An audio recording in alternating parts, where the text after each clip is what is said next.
Hello का आज episode की शुरुआत में हम लोग देखते हैं कि जब खून को होश आता है तब जैंगी उसे पहचान जाती है और फिर दोनों एक दूसरे को देखने में कस के चिल्लाने लगते हैं।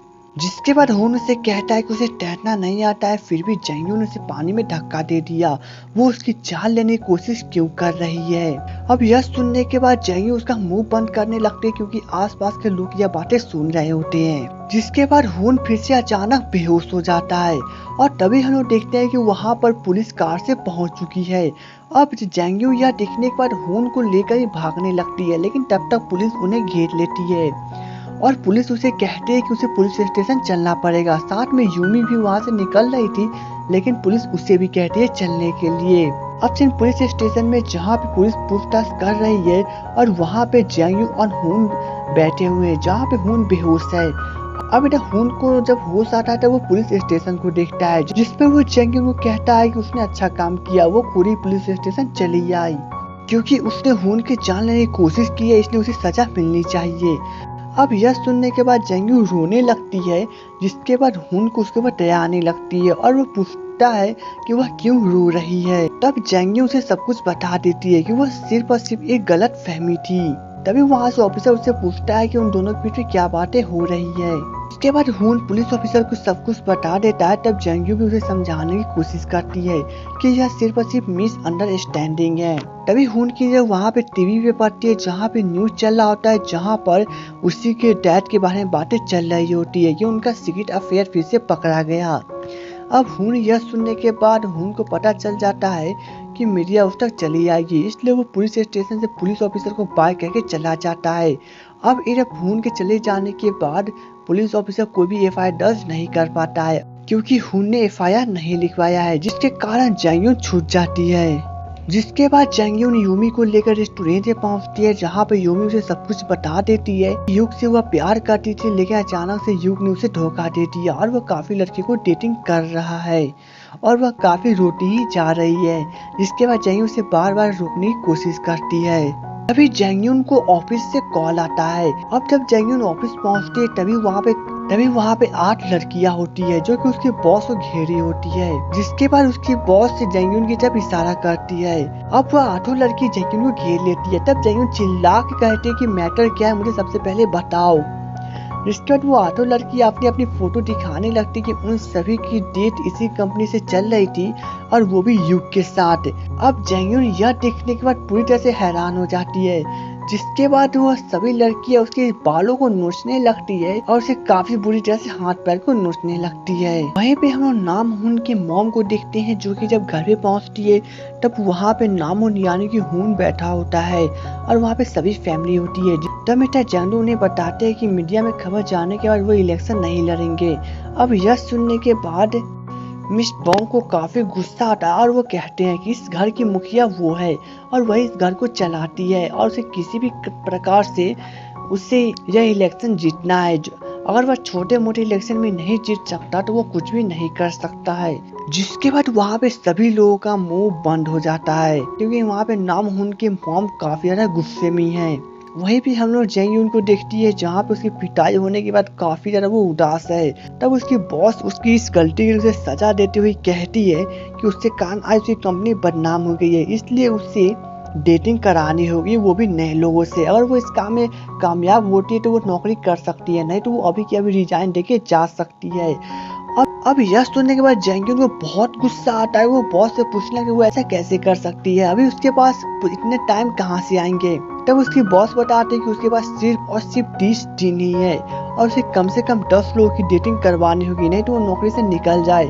अब जैंगी के पास कोई और ऑप्शन नहीं होता है, इसलिए वो उसी वक्त पहले कस्टमर से मिलने के लिए चली जाती है। लेकिन जब वो वहाँ पहुँचती है तभी उसे पता चलता है कि वह कस्टमर अभी किसी बिजनेस मीटिंग के लिए थाई जा रहा है और उसके बाद थोड़ा सा भी अभी समय नहीं है।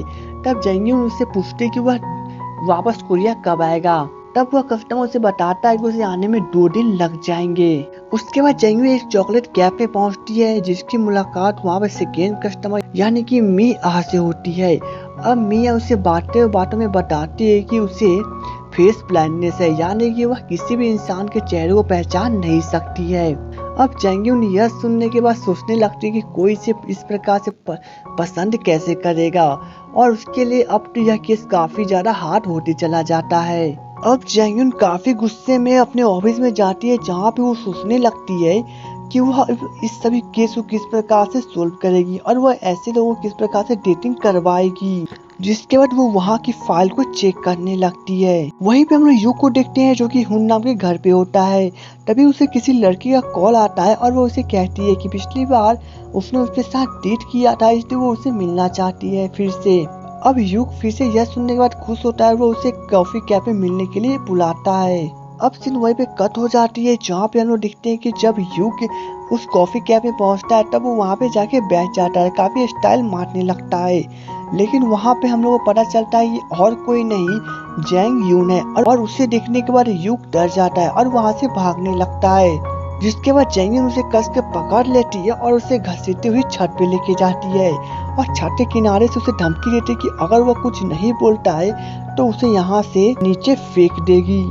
अब यूक डर जाता है, जिसके बाद वो उसे कहने लगता है कि उसने जो कुछ भी किया है वो अपने चचेरे भाई हुन नाम के कहने पर किया है, क्योंकि वह एक लव गुरु है जो कि लोगों को मैगजीन की सहायता से मिलाता है, और उसके कारण वह यह सब कर पाया है।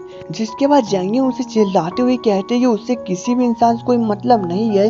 वो उसे एक लिस्ट दिखाती है कि यह लिस्ट उन्हीं लड़कियों का है जिसके साथ उसने डेटिंग की थी, और उन लड़कियों ने उसके ऊपर केस फाइल कर दिया है। अगर वह एक एक करके सभी लड़कियों से जाकर इस पे सिग्नेचर करवा के लेके चला आएगा तो उसके ऊपर से केस हट जाएगा और वो फिर से नौकरी कर पाएगी। लेकिन अगर वो 1 महीने में नहीं करके आता तो वो खुद ही यूक के ऊपर केस कर देगी। और इतना कहने के बाद वो वहाँ से चली जाती है। जिसके बाद वो फिर से जुनसू से मिलने जाती है, उसे सब कुछ बताती है कि उसके साथ फिर से क्या चक्कर चल रहा है। तब जुनसू से कहता है कि किसी भी प्रकार से उसे यह काम तो करना ही पड़ेगा, नहीं तो उसकी नौकरी जा सकती है। जिसके बाद जुनसू किसी मैगजीन को पढ़ने लगता है, और वह पढ़ते पढ़ते लव गुरु की बातें करने लगता है। अब जैंग्यू लव गुरु का नाम सुनने के बाद जब उस बुक को चेक करती है तभी उसके अंदर लव गुरु लिखा होता है, और तभी उसे याद आता है कि यूक ने लव गुरु के बारे में कहा था कि उसी के कारण उसने यह सभी काम किया है। जिसके बाद वह उसी मैगजीन में से उसका एड्रेस निकालती है, और थोड़ी देर के बाद वो उससे मिलने के लिए उसके ऑफिस में पहुंचती है, जहाँ पे उसकी नजर चार्ली पे पड़ती है। तभी वहाँ के स्टाफ उसे बताती है कि यही लव गुरु है। जिसके बाद वो उसके पीछे चली जाती है। अब उससे मिलने के बाद वो उसे बताती है कि वह डेटिंग कंपनी की तरफ से आई है। इसके बाद चार्ली उसे देख के काफी घबरा जाता है और वो वहाँ से निकलने लगता है।